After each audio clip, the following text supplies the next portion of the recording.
So thank you, everybody, for inviting me to come. And I want to start just with a disclaimer. I am not trying to come here as an expert at anything. Many of the people who spoke today have been my mentors along the way, and I feel really lucky just to have been taught by them. But all I've been doing that has turned into a kind of unexpected way of getting to think about how we change healthcare, all I've really been doing was from the time I was a trainee in surgery, I was asking myself a question that I think all of us have asked ourselves as we enter medicine, which is, how do I get good at what I do?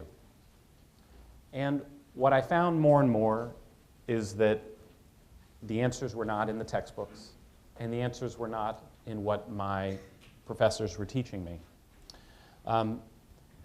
The difficulties really stem from a moment in time when healthcare is changing dramatically, and we've gotten a sense of it from everything from the discussions this morning about the transformations in the dollars of care and in the structures of care to that art piece, which brought home what the experience of care is for people.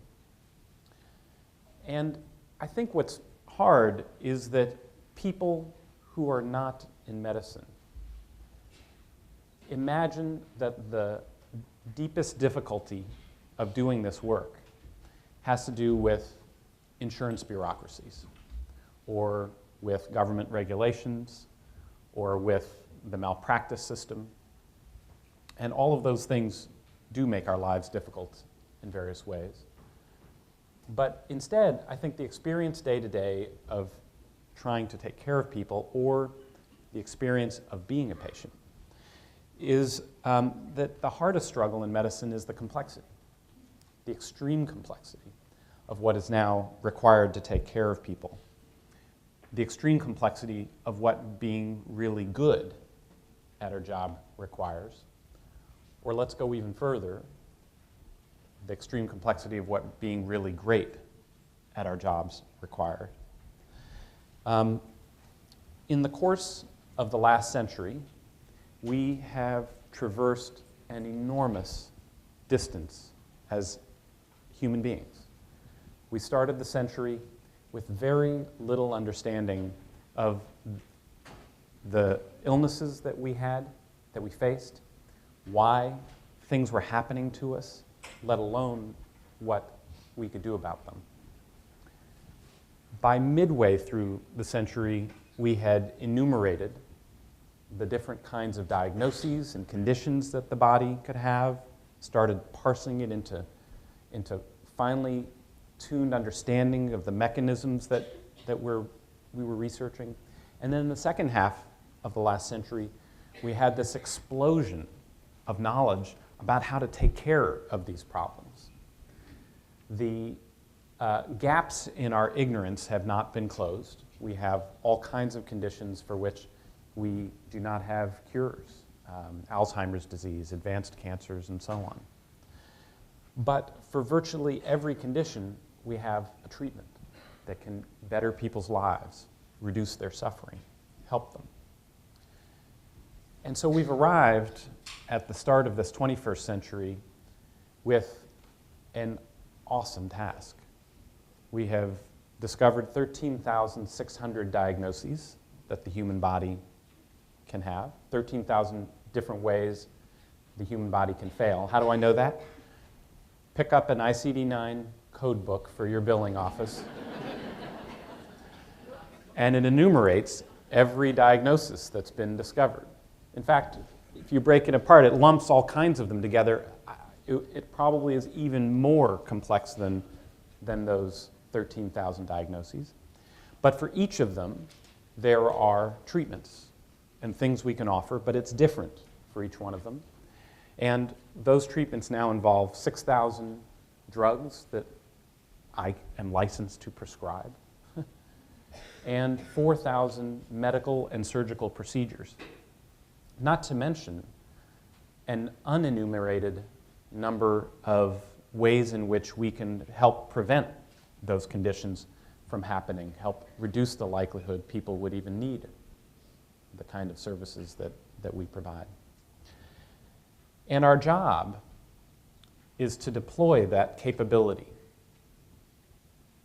town by town to every person alive. And there is no industry in the world that remotely faces this kind of task. There is no industry that has 13,600 different service lines, that has to deploy it to everybody, regardless of their wealth, their race, their attitude towards you that particular day. And then on top of it, we have to do it in the right way, at the right time, without waste of resources, and with some kindness and humanity added in. I have written about this as, I think, man's most ambitious endeavor. And I think we have to understand our struggles in that context. We have accomplished an extraordinary amount, but we have a very long distance to go. I like to say we were fooled by penicillin. In 1929, penicillin was discovered. We learned how to mass produce it by the end of World War II, started going out into the community, and people received it as a miracle. And it was. It was a miracle because, number one, here was this treatment that could cure a whole range of diseases that had been incurable before, different kinds of bacterial infection, and you could cure it with this treatment. But the second reason it seemed like a miracle was it was so easy. It was just an injection. And it made us think, this is the future of medicine. The hard part is discovering it, but the easy part would be execution. We would have an injection for cancer. We would have an injection for heart disease. And it turned out to be nothing like that. There is nothing simple about any of the conditions that we try to treat or any of the treatments we try to provide. The complexity has another layer of added difficulty, which is that people don't come with just one of these conditions when they come to us. Our biggest burden in the healthcare system is that 5% of our patients, 5% of the population, accounts for 60% of the healthcare costs. There are the 5% who are the chronically ill, who have many of these conditions. And so if we thought it was hard enough providing any one of these treatments, the interactions among these treatments and what's required to pull them all together and make good decisions among them has compounded matters.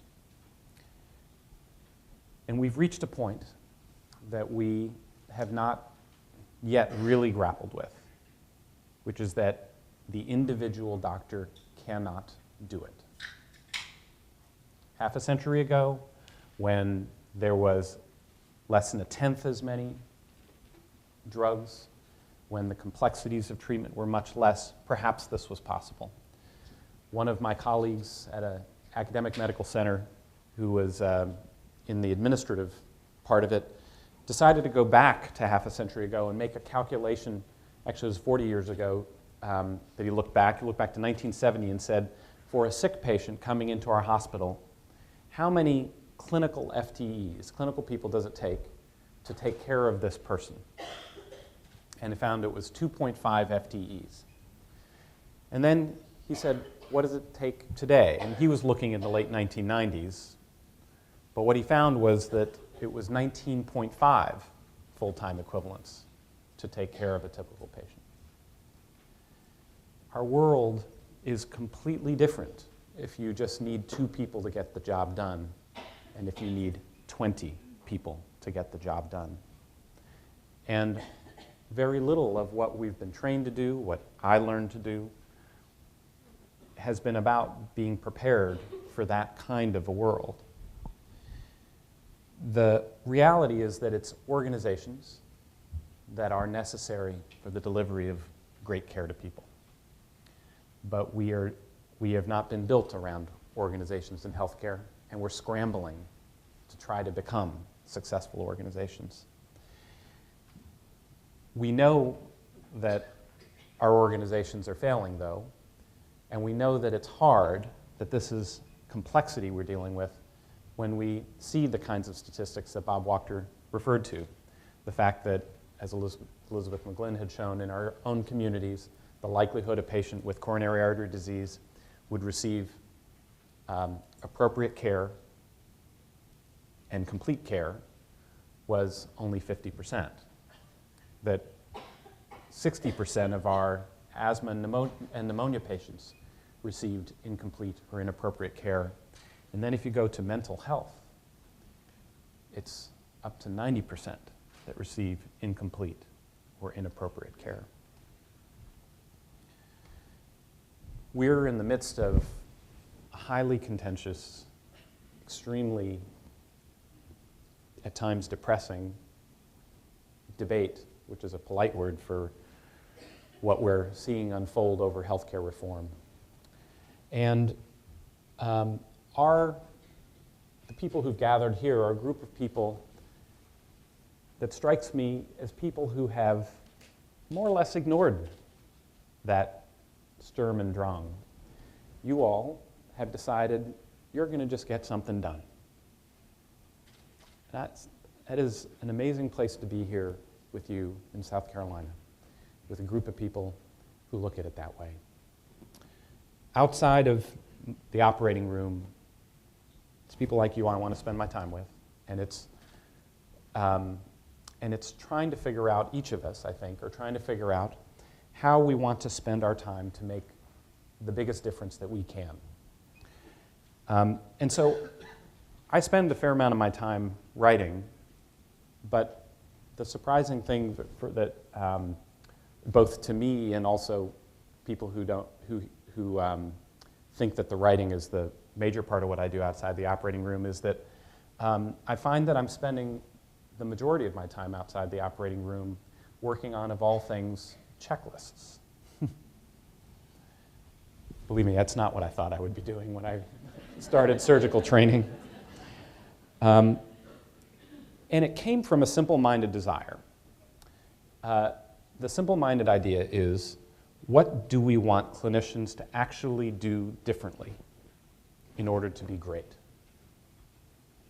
And not some theoretical idea 5 or 10 years from now, but next week, next Tuesday, as Don Berwick would say. What is it that we would actually want to do differently in order to be great at what we do? And trying to distill what the payment incentives and the insurance reforms and so on ought to be in healthcare is where we're battling. But what we're really battling about is our fears over what healthcare will become or might become. And I think it's an inchoate, very emotional set of arguments, in part because we've not really defined very well what it would mean to be great at what we do.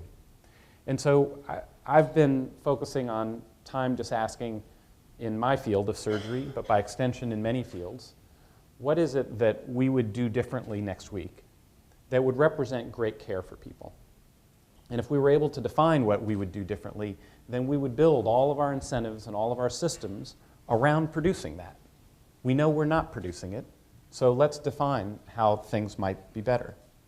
And I got a chance to think about this in our field of surgery when the World Health Organization approached our team to ask if we would help with a project that they had to try to reduce deaths in surgery globally. And this was kind of interesting to me, that the World Health Organization would even be knocking on a door about any kind of a surgical project. This is an organization that worries about tuberculosis and malaria and swine flu and so on. And here they were wanting to talk about surgery. But when we dug into the Ministry of Health reports from around the world and began crunching some numbers, what we found was the reason why was that the volume of surgery, major surgery being done around the world, has exploded to the point that there are now more major operations done than there are child deliveries in the world, but with death rates 10 to 100 times higher. If we cared about the survival of mothers and infants at birth, newborns at birth, then we care about the survival of people who require surgery. Surgery, we've come to realize, is one of those systems of care that is necessary for living a long life. We probably do too much surgery in the United States. We do about 50 million operations a year for a population of 300 million people. But there is no question that whether it's from birth or onward through the course of our lives, the average person in the United States now undergoes between 9 and 10 operations in the course of their life at the current rate of surgery we provide. And yes, maybe 1 or 2 we could find ways to carve out of that. But when it's everything from road traffic accidents to obstructed labor to hernia repair, we need help along the way in order to lead a long and healthy life with less suffering than we might otherwise have. But we also need a system that does not inflict suffering along the way unnecessarily. And what we see in our own population is that we have over 160,000 deaths a year following surgery. This is 5 times more than follow traffic accidents. And we know at least half are avoidable with existing knowledge. We have a hard time making the steps in care work. And so this project gave us a chance to try to think about how do we begin to arrive at great care? How do we begin to make an improvement that could get us somewhere? The usual way we approach things in medicine has been with 2 tactics. Number 1 is training. Teach people, make them become specialists, super specialists even, have a fellowship training in X, Y, or Z to get a little more experience under your belt. And that works. It improves people's results. The second thing we do is we introduce technology. And the combination of the 2, training and technology, have been the dominant way we have genuinely improved care over the last half a century. But they clearly are not enough, because those statistics, whether it's the pneumonia care, the STEMI, door to balloon time, the surgical complications, are despite having done as much as we have to train and to provide technology. We could not make people work harder, train longer, and give them more technology than we already are. And so something more was required.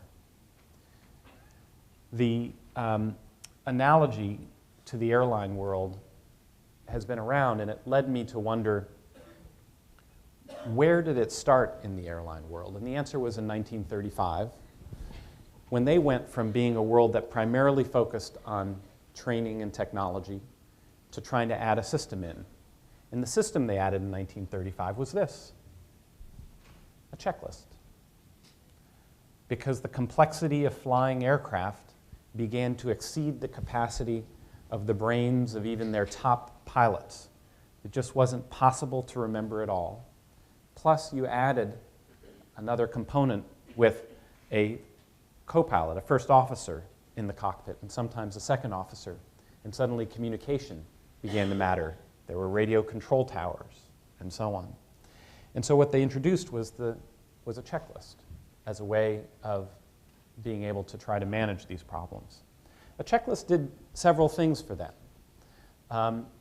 It allowed them to define what best practices are, what they were aiming for when they wanted to talk about the idea of flying safely, but even more, being a great pilot.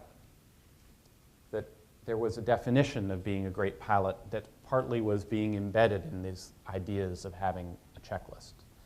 That the great pilot had a way of communicating, a way of talking, and a way of carrying themselves that came across in what they were reflecting in this little thing, this little one-pager.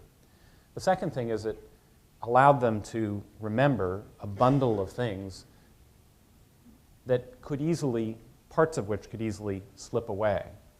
And it gave them a practical means for a group of people to assure they were able to walk through those steps. So what we did in the project was we decided, let's see if we could make a checklist for surgical care. We involved a guy named Dan Borman, who was the head of flight engineering for Boeing. He designed the cockpit for the Boeing Dreamliner, which will be coming out. And they create over 100 checklists a year, either new ones for new aircraft or revised ones responding to accidents or near misses that have been reported to the National Transportation Safety Board. And I asked them to help us walk through how they go about creating this process of pulling checklists together. And the things that he explained to me that I had to be able to do, and I'm going to step down in order to be able to see this a little better. First was making sure to analyze the failures in the processes of care. This is not something we do very often. We don't actually list for ourselves and look at where the breakdowns of care are. But Maureen Bisignano had pointed to flow failures at University of Cincinnati Children's Hospital and other places that have started to ask this question, where are our failures? And so we did that. We began enumerating where our failures were in surgical care. From that literature, then what the Boeing folks taught us that we had to think about was then something we don't often think about, which is identifying what they called pause points, meaning moments in care when you could stop safely and see whether you had a failure and could correct things before there was a problem. It was a pause point as a moment that you could have a check on the system. The third step was to identify the best practices that can avert the key failures for each pause point.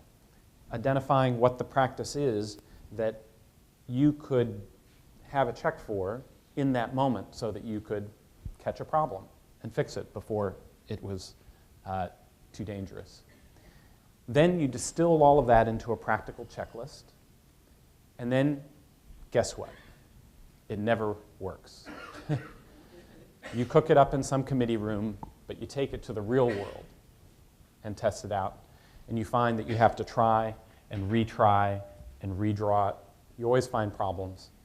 As we've embarked on these efforts, we have found that we have not been able to make a single checklist that was actually practical and usable in less than 50 revisions. You take it, nurses will find a problem with it. You stand there with your stopwatch, it takes 18 minutes, there's no way. And it just takes time over and over to be able to distill it down. The process of making a checklist turned out to be so complex. We made a checklist for checklists. If you're interested, we posted it on one of our websites, projectcheck.org. But there are even things that the Boeing folks know about making it easy to read. They even have found what the best font is under a high-stress situation for being able to provide this information. Well, we took those lessons and then ended up distilling it into a checklist that was the World Health Organization checklist, focused on not every single thing that can go wrong in an operating room, but focused on the key killers. There were 4. Infection, complications of bleeding, unsafe anesthesia, and then the 4th one was what we decided to call the unexpected, because there are 1,000 ways that an operation can go wrong, and you cannot make a recipe for an operation. It is not possible. Instead, you have a recipe for a team that can handle an operation. And so the checklist ended up having some, what I'd call dumb checks. Have you got the right side of the patient's body? Have you got the blood available if this is a high blood loss case?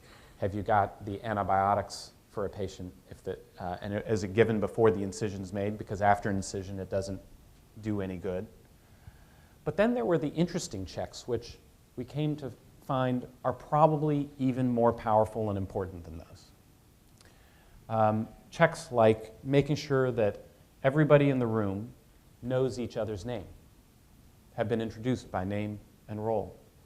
Because some small-scale studies had shown that when people have a chance to just hear their voice in the room, that the people who feel they're too low on the hierarchy or have no voice in that room are suddenly more likely to think that they are actually part of the team and willing to speak up if an issue should arise. And then other parts of this which are crucial, which not everybody gets, even those who are trying the checklist, is that it's about communication. The surgeon briefing the team on how long an operation would be expected to take. The surgeon briefing the team on the goals of the operation, any equipment issues that, or non-routine circumstances that the team should know about.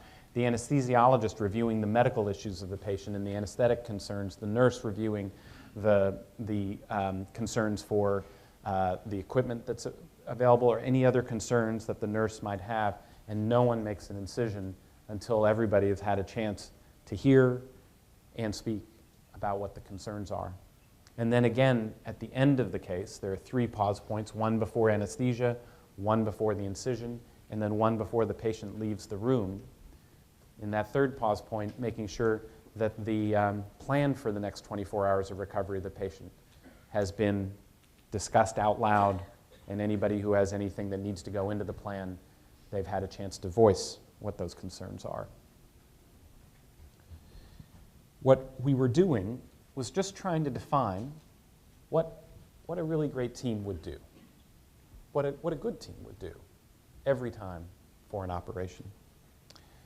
We then needed to test this. And as we took it to hospitals to begin testing it, we realized this was not a piece of paper. This was a system change and a change in a culture. And that required learning how to implement. And we've tried various rubrics. One that's been the easiest one for me to remember about how we've organized things is around the 4 E's: to engage, first by having the system prepare with a team that's brought together for bringing it into a hospital, that has some people that normally may not come together. When my hospital implemented the checklist, it took us about 6 months to pull it off. The first 4 months was because we didn't have any meetings where the surgeons, nurses, and anesthesiologists regularly came together to discuss quality of care or planning for care. Instead, we ended up hijacking a finance meeting as the way that was one place where they all seemed to get together to discuss things, and we could then take it from there. The other part of it is that a member of the team that often isn't part of these clinical planning sessions needs to also include people from the administration who can clear the way for problems to get solved that the individual surgeons or nurses or anesthesiologists cannot solve on their own. That, we found, was about a couple-month process of preparation. It's just this one little piece of paper. People can just walk in and do it, and yet it takes that time. And then there's an education component, because walking your way through this kind of a checklist doesn't turn out to be intuitive. This is a different way of doing things. And people have to adapt it to their own hospitals, but also just get used to having the words come out of your mouth. How do we introduce ourselves in the room?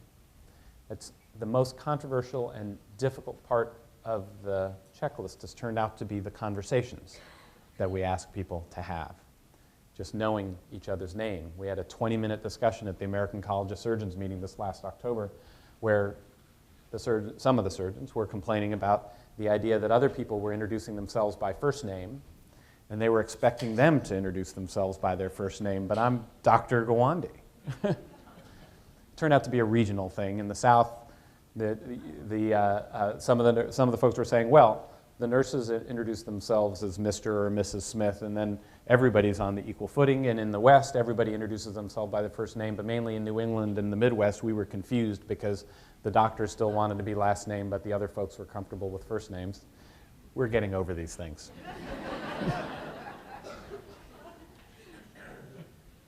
Walking people through some training and then executing. Bringing it first to 1 or 2 places, 1 or 2 operating rooms, making sure it works on that small scale, and then moving outward. We found that trying to do it as what we call the Big Bang doesn't work. Trying to drop it into every operating room at once and thinking it's going to fly, we have not seen a place where it's been able to work that way. And then we evaluated. we followed and looked to see how things went. We ended up choosing 8 hospitals around the world to give this a try. And they were deliberately hospitals that ranged the entire gamut, from University of Washington Hospital and Medical Center in Seattle, which in national measurements of complications is among one of the positive outliers that gets routinely lower complications than other academic medical centers. Toronto General Hospital, St. Mary's Hospital in London. But then each of those had a budget that was larger than the entire public health budget for the country of Tanzania, where this is a hospital a Crush City Hospital in New Delhi that we tested in. We tested in a refugee hospital in Jordan, and we tested it in a rural hospital in Tanzania where a wound infection in a fracture could lead a child to have to lose her arm, with that being the cost of just a simple complication. We implemented this and then reported the results in January 2009 in a publication in the New England Journal of Medicine. And after 8,000 patients, what we found was every hospital had a reduction in complications. The average reduction in complications was 35%. The average reduction in deaths was 47%. We had enough numbers that we could see that this was applying in both the rich countries and the poor. 30% reduction in complications in the high-income countries. We saw a 1/3 reduction in deaths in the high-income settings, but it was not statistically significant, and so we weren't certain whether there was a reduction in deaths. The results were received in interesting ways as we started unfolding this kind of approach. On the one hand, there were countries like the United Kingdom that the day after it came out, they committed to introducing it in every hospital in the United Kingdom as a kind of top-down mandate. They have a big national health service, and you can kind of command these kinds of things. The VA system adopted it. But the US was at the other end of the spectrum, and we adopted it voluntarily. And we've seen spread occurring in a variety of different ways. But one of the difficulties was that there was legitimate and significant criticism of the surgical checklist. There was great concern that this had not had a control group. So we'd seen a before and after improvement, but there was not a control group.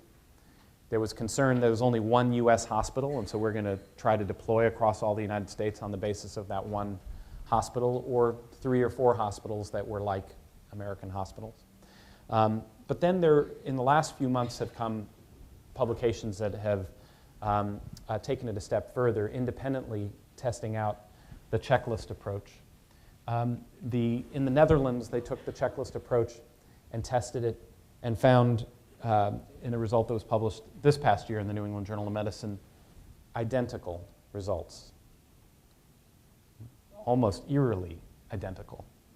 47% reduction in deaths, 1/3 reduction in complications, reductions in both surgical site infection and in non-infectious complications, demonstrating that the concept was real, and they had an excellent control group where during the same period of time, hospitals that had not had the checklist had no change in their results.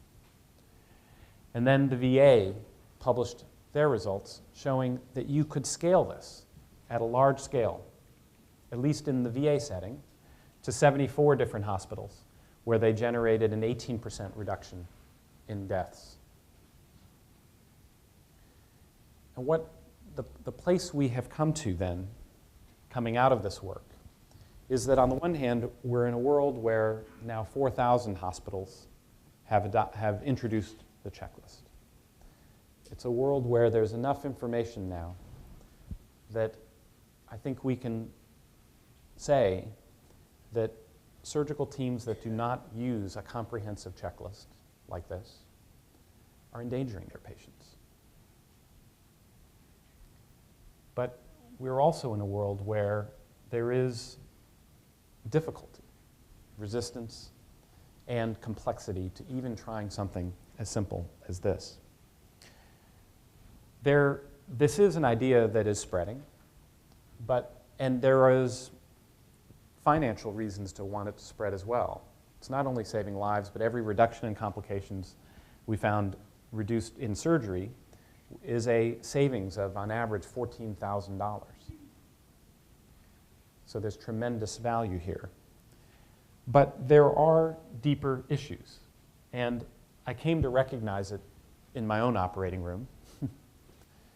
We were doing this study, and I decided I better start using the checklist because I didn't want to be a hypocrite. If I'm introducing this in Seattle and in Tanzania, I better do it on my own. But did I think I needed a checklist? I've been working in patient safety for a decade. I'm at Harvard, for God's sake.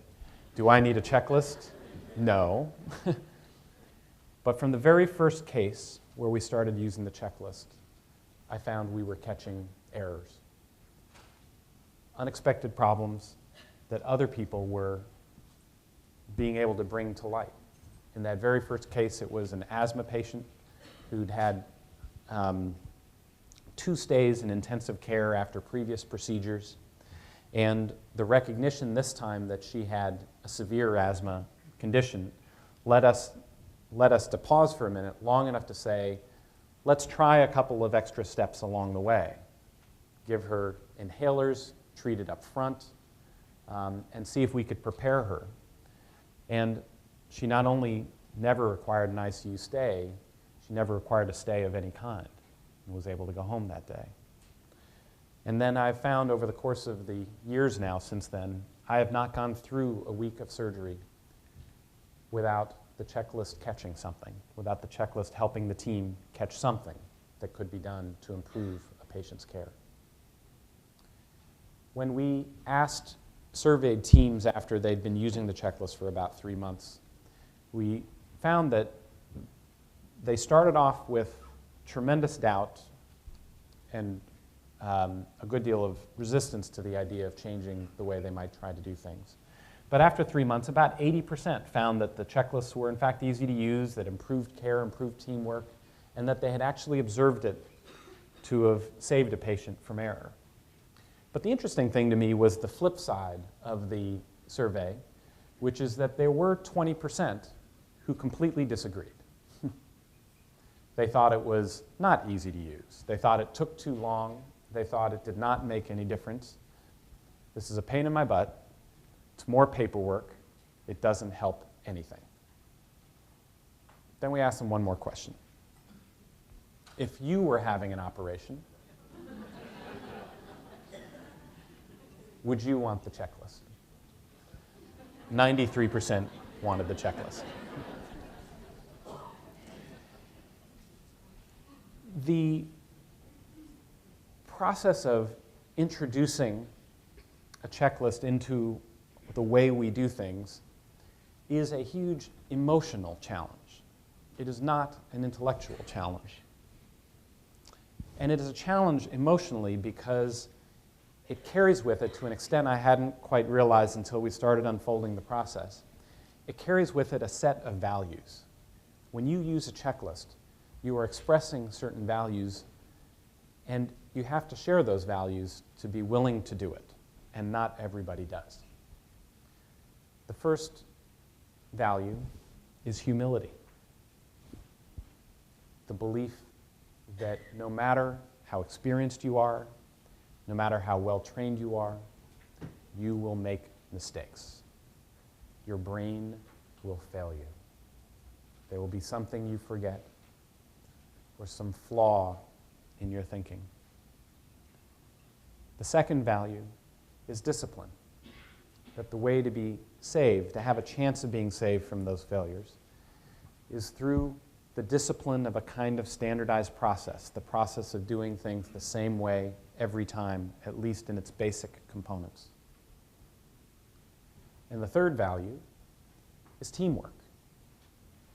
The belief that the communication with everybody else in the room, no matter how high they are or how low, is crucial to helping save you and the patient from an error that you might make.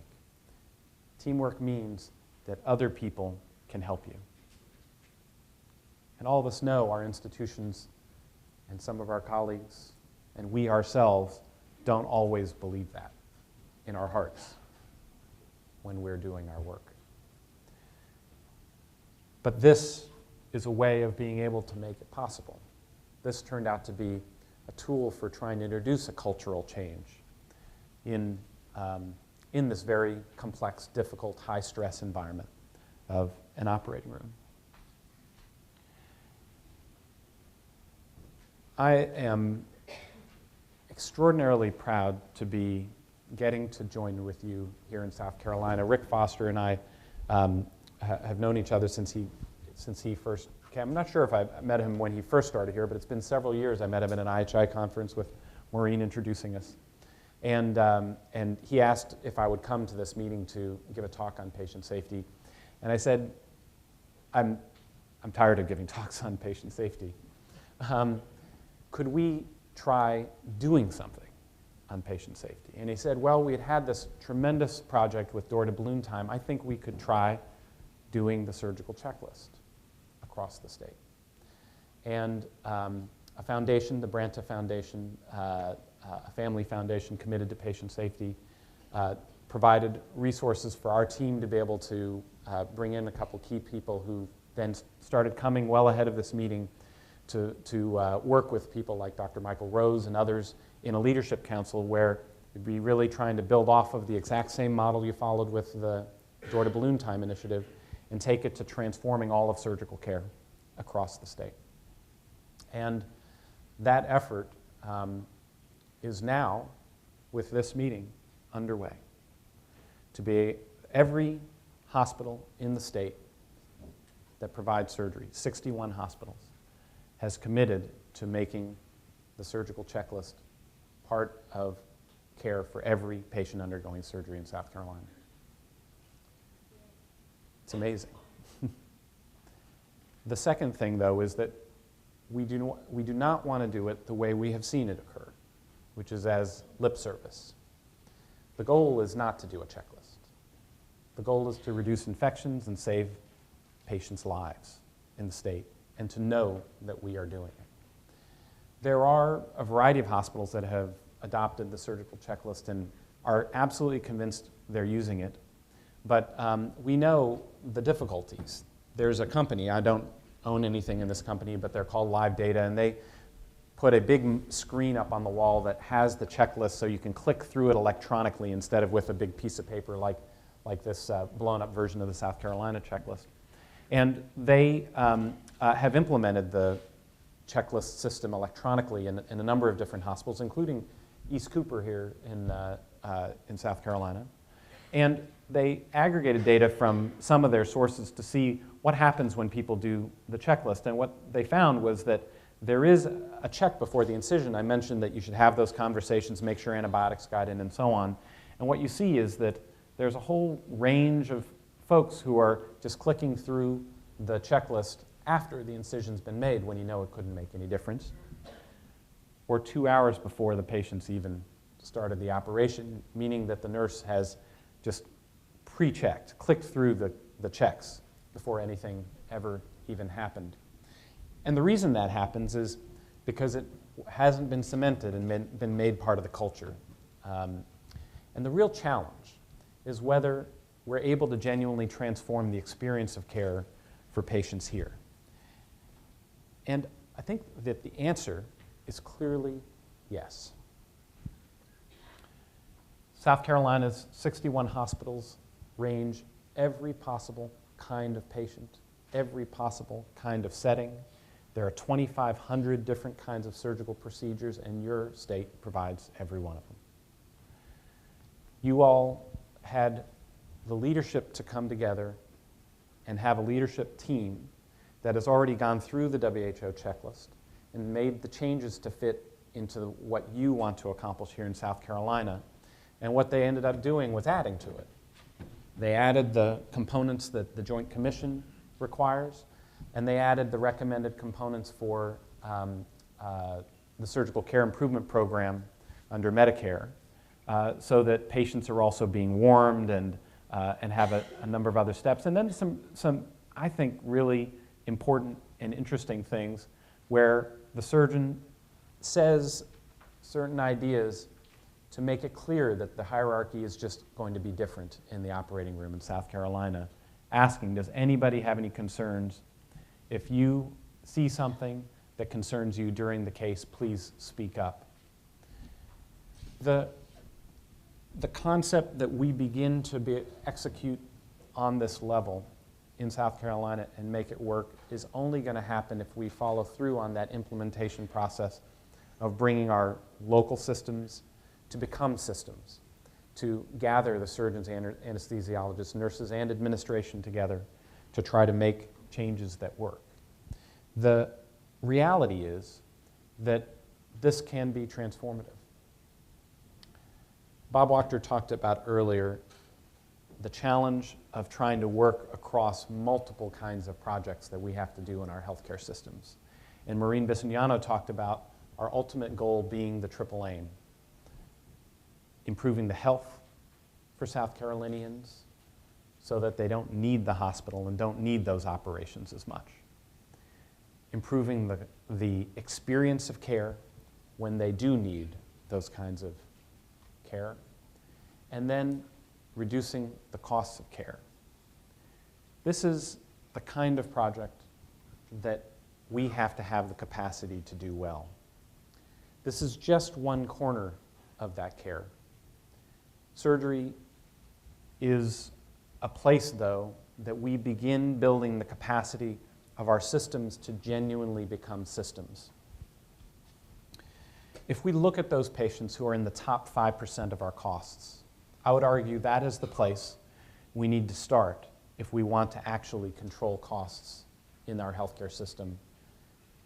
And if we want to make the care better for those patients as the way we control their costs, then what we would aim to do is actually look at our own numbers. Now, I think we should get more sophisticated about it and actually break down for ourselves in our communities who are our top 5% of patients and what are their costs and what are their problems that they have. And what we will see is three areas, I suspect, although it'll vary from community to community. One is chronic disease, especially related to diabetes, coronary artery disease, and so on, but it's a conglomeration of illnesses that require much better management of everything from, that's primarily about primary care and improving medical homes for primary care to help people who have complex medical illness stay out of hospitals and emergency rooms much more often. Number two is terminal illness care. It's estimated about 40% of our healthcare dollars go for people fighting a terminal illness. And we know that we are not effective in helping people meet all of their needs in terminal illness. We spend enormous resources at the end of life, introduce forms of suffering, and yet don't talk to patients about what they actually want, what their needs and fears are, and help them achieve them. Every sign, including a study that was just published in the New England Journal, is that we can do enormously better without sacrificing anything for anybody. In end-of-life care, one study, for example, with advanced lung cancer patients found that having them get good palliative care even while they're getting their chemotherapy, care focused on making good end-of-life plans, being able to treat pain and other issues that arise, led them to forego chemotherapy, that third or fourth round of chemotherapy, much more often, led them to not die in the hospital or in the ICU, to have less suffering at the end of life, to have their family members 6 months after their death have less depression. And the most fascinating thing, they lived 25% longer. When we, out of having no good answers for how to support people, simply give them another round of radiation or chemotherapy, we're mostly doing damage at a certain point along the way. And one of the areas that we'll find when we focus on our top 5% patients is going to be, I think, improving our end-of-life care. But the third are our catastrophic patients, our catastrophic procedures predominantly.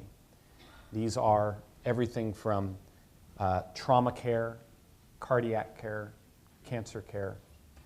I say catastrophic meaning that it is a sudden, severe, terrible condition that requires enormous amounts of coordination in our own hospitals.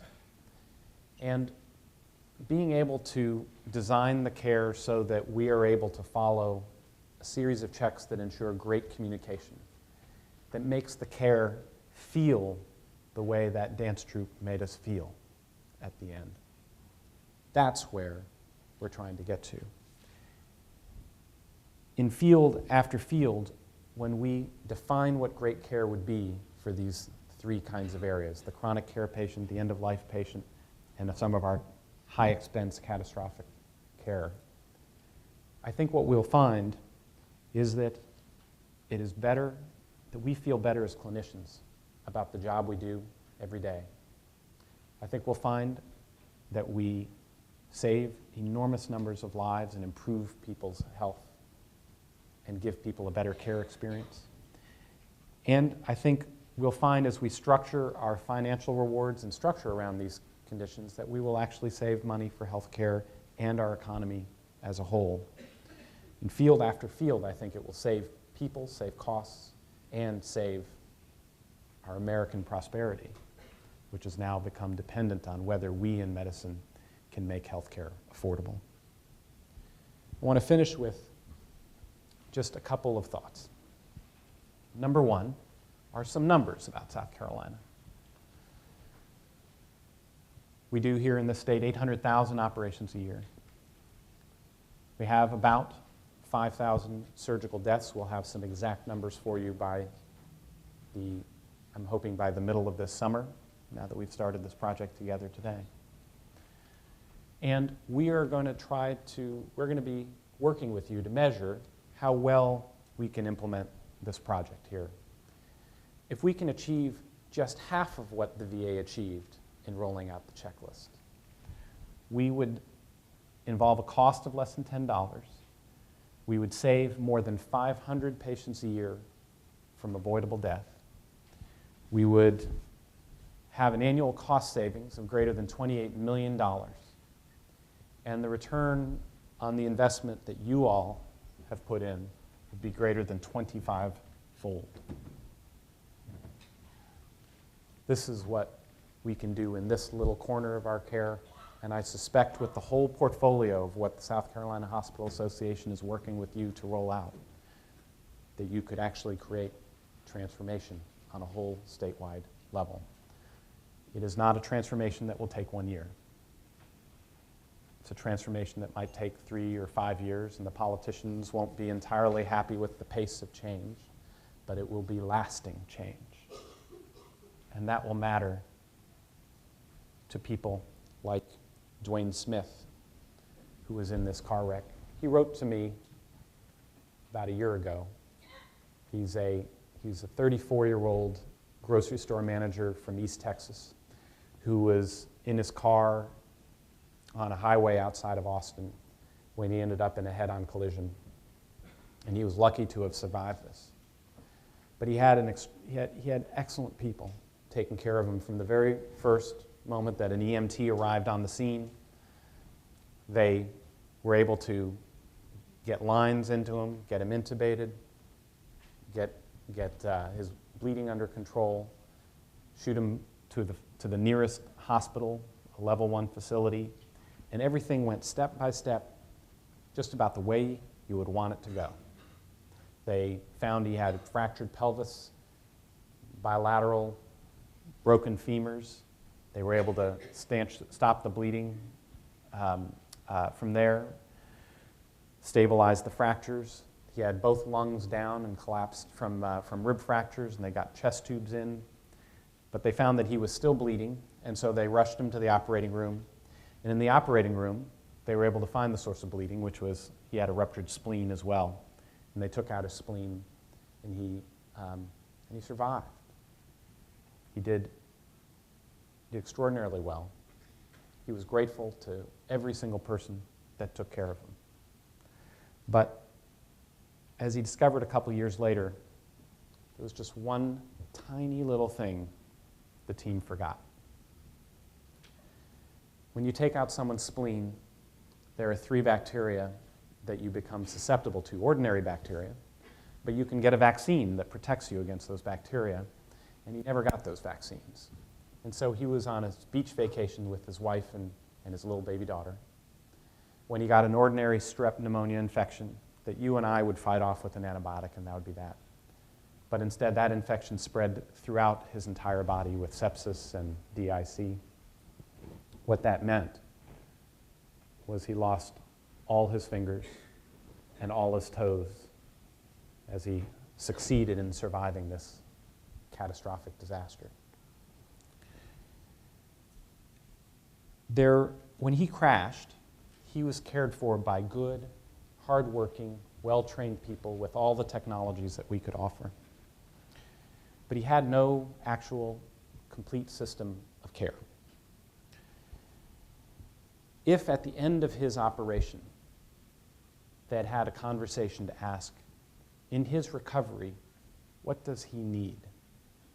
I suspect people in that room knew he needed vaccines and could have made it part of his orders and part of his plans.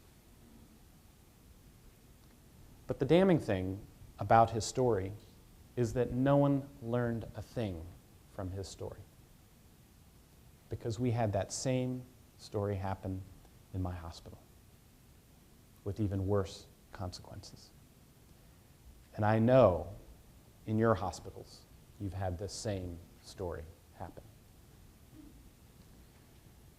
Today is about changing that. It's changing that story. Mostly by, yes, a checklist, but ultimately a means to engage people's brains at the moment that you need them. You get people when you need them. We haven't grappled with the fact, I think, that the complexity of science has fundamentally changed what greatness in medicine means. We are no longer lone craftsmen with individually brewed plans for whatever patient might come along. Instead, we have to be like engineers building a mechanism whose parts actually fit together, whose workings are finely tuned and tweaked for better performance in providing aid and comfort to human beings without the waste of resources or effort along the way. And you who came here today are among the engineers who've decided to join that project. It will take science, it will take art, it will take a willingness to innovate, it will take ambition, and it'll take humility. But I can tell you this. My wife is from the South.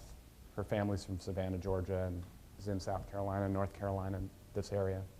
And I grew up in a rural town in Ohio, but we live now in Boston. And I see mostly about life in the South and the Midwest, where I come from, through the lens of television and internet blogging. And I can tell you, I do not recognize the Midwest and the South that I see on television in these places. I don't recognize the practical people, the people who simply solve problems and work with one another in what is portrayed. In what I've seen over the course of the day today and meeting your teams and getting to work with you here, this is what I recognize as the people that I know, the people that I've grown up with, and the people who actually make America work. So, thank you. Thank you for the chance to get to work with you on this project. Thanks for your chance to be able to make healthcare actually work for the people we care about.